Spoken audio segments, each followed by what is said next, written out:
ceux qui étaient sous le sang des boucs, le sang des animaux était protégé. Mais il y a un sang plus puissant qui te protège. Le sang de l'agneau de Dieu, le sang de Jésus, le sang de Jésus, le sang de Jésus. Ils l'ont vaincu à cause du sang de l'agneau.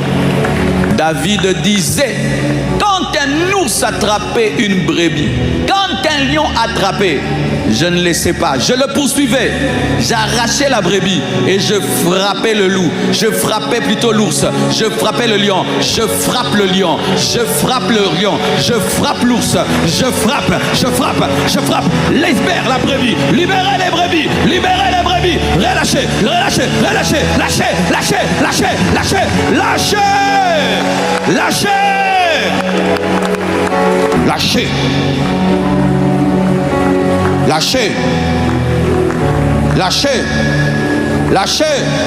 lâchez, sois libre, sors de la prison, sors du cimetière, sors de la forêt, sors de cette bouteille, sors de l'envoûtement, sortez!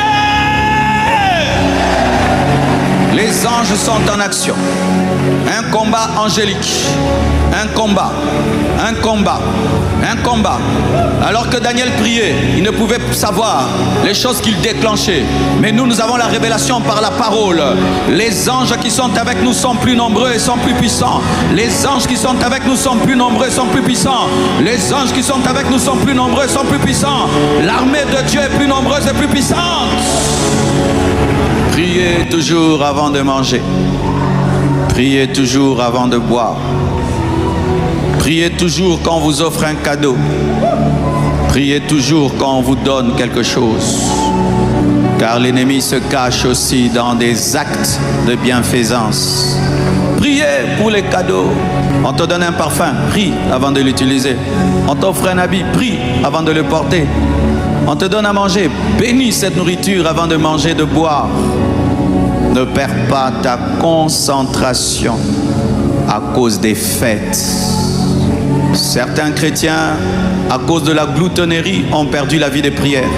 C'est-à-dire qu'on leur a donné une nourriture, mais cette nourriture, ce n'était pas pour que tu deviennes sorcier, seulement pour que tu sois lourd dans la prière.